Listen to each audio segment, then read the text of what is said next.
Olá, tudo bem? Eu sou Roberto Tacani, bem-vindo ao meu canal. Nós criamos esse trabalho para passar informações um pouco mais técnicas sobre cultivo de plantas em vaso, ok? E também criamos esse espaço para ajudar as entidades filantrópicas que muito precisam da nossa ajuda.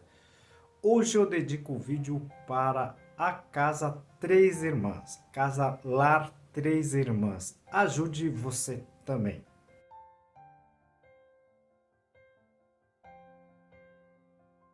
E ajude o nosso canal. Clique no joinha, no like, inscreva-se, tá? E compartilhe esse vídeo com quem gosta de plantas, né, cultivados em vaso. Isso ajuda muito o nosso trabalho.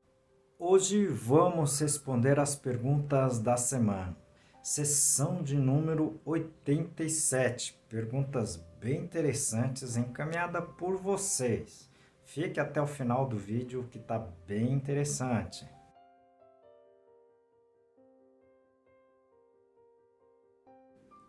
Primeira pergunta encaminhada pelo Lin. Tá? Ele pergunta se no caso do Onirá ele pode fazer as mudas com os bulbilhos, né? Com a parte basal do Onirá. Olha ali, você pode e deve fazer, tá certo? O Nirá é uma planta muito resistente, né? O pessoal só consome a folha, tá? E os bulbilhos elas vão, na verdade, produzindo os seus brotos laterais, né? Que a gente chama de rebentos, né? Ou bulbilhos laterais, tá? Então, cada um desses bulbilhos você pode fazer uma divisão, pode produzir as suas mudas, né? Ok? E você pode, né, produzir várias mudas, tá? E vender, tá? Ou dar de presente, ok? Não teria problema nenhum, não perde qualidade, ok? Então, pergunta bem interessante, bacana, tá? É mais ou menos como o pessoal faz com os bulbos de cebolinha também, tá certo? Então, dá certo sim. Para vocês que estão assistindo esse vídeo pela primeira vez, né? Assista outros vídeos que eu falo sobre o nirá. Eu vou deixar aqui no izinho, né? É um condimento muito interessante, muito apreciado, né? Nos pratos orientais, ok? A segunda pergunta, encaminhada pela Miriam Soneto, né? Ela me pergunta se é verdade que a maioria dos calanchoês, né? Ela tem uma coleção do calanchoê, não florescem na região do Pará. Ela é do Pará, né? Enfim, é verdade, viu? Porque o calanchoê, como algumas outras plantas, né? Elas acabam necessitando de um, digamos assim, de um período diferenciado, né? Que a gente chama de fotoperíodo, tá? Ou seja, o número de horas de luz tem que ser menor do que um determinado X, né? Que a gente chama de comprimento do dia, tá certo? E se ela não tiver esse comprimento mais curto do dia, elas não vão emitir a sua floração, ok? Eu acho que eu já comentei alguma coisa sobre esse problema. Eu vou deixar aqui no izinho, tá, para você assistir, mas irei fazer mais vídeos sobre essa questão, ok? Eu tenho feito alguns trabalhos, né, no nosso orquidário e conseguimos fazer com que várias, né, calanchoes que não floresciam, a gente induzisse a floração. Mas eu vou fazer um vídeo sobre isso, se você puder aguardar, ok? Continue aqui no nosso canal que a gente vai passando não somente essa informação, como outras informações técnicas bem interessantes para vocês, ok? A terceira pergunta, encaminhado pelo Silvio Praletti, ele pergunta se pode usar adubo fosfatados em vasos, né, em cultivo de plantas em vasos, né?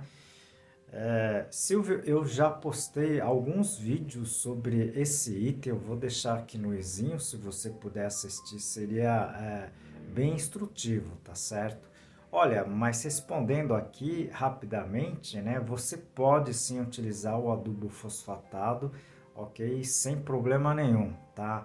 Só não exagere no fosfato, ok? Porque não há necessidade, ok? O fosfato, ela praticamente se fixa, ela, digamos assim, ela acaba se aderindo tão fortemente, tá certo? Em determinadas tipos de substratos, que ela acaba ficando, digamos assim, pouco absorvível, né?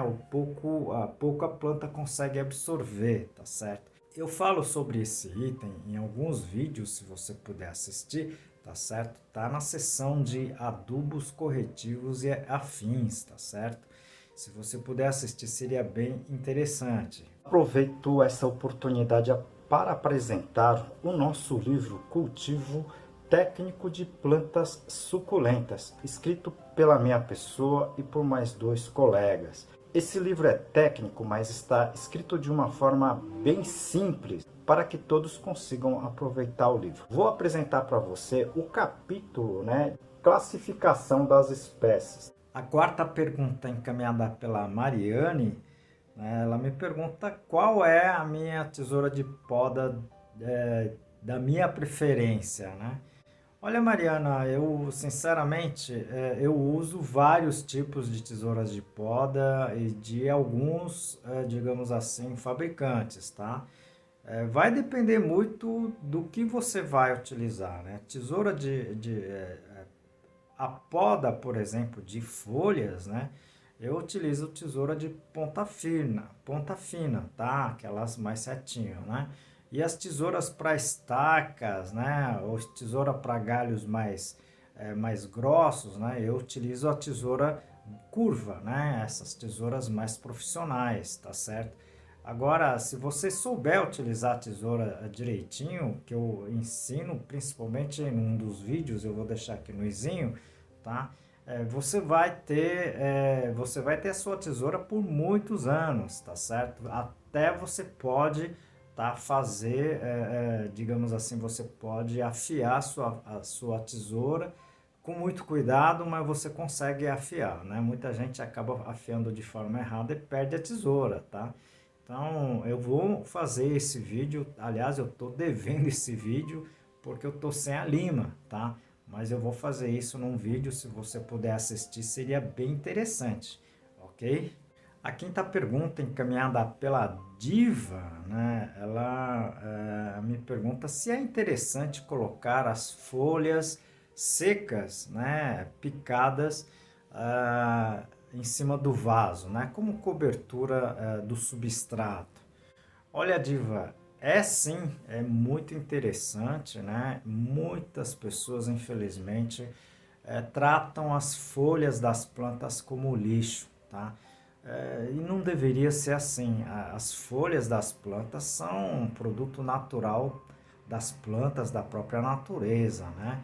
E outra coisa que as pessoas normalmente fazem, né? Eles ajuntam essas folhas em tá com fogo, né? Não é interessante isso, tá? Primeiro porque as plantas já fizeram o seu papel de capturar o CO2 gasoso, né? É isso que causa o aquecimento do planeta.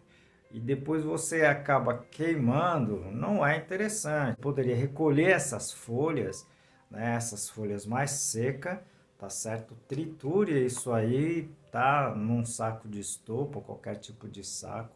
E essas folhas você pode sim utilizar na cobertura dos vasos. Isso auxilia, por exemplo, né, a retenção da umidade dentro do vaso, ok? Isso cria, né, um sistema, digamos assim, até bem mais interessante para o crescimento e manutenção das raízes das plantas, você está entendendo?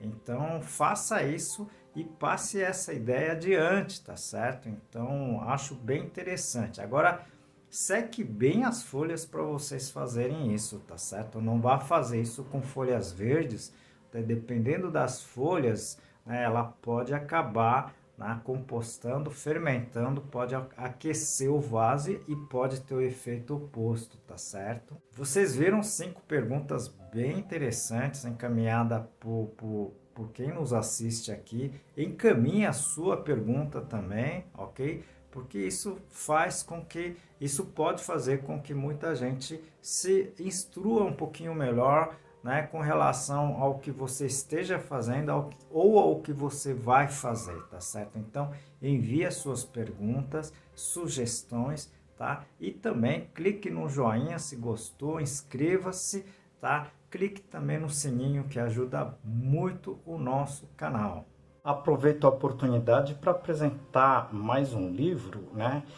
Esse livro de cultivo moderno de orquídeas da espécie Phalaenopsis e seus híbridos. Esse livro está em 12 capítulos, com uma linguagem muito simples, acessível. Como em todos os vídeos, a gente dedica o vídeo, né, para uma entidade filantrópica. Hoje nós estamos dedicando para o Lar Três Irmãs. Essa entidade recolhe os velhinhos e velhinhas, muitas vezes em situações de abandono, tá? E dá toda a assistência necessária para eles, né? E eles estão hoje necessitando muito de fralda descartável. Se você puder ajudar a fralda geriátrica, né? Mas se você puder também doar outros itens, né? Alimentos não perecíveis, até mesmo perecível, ok? Entre em contato com o pessoal, ajude você também.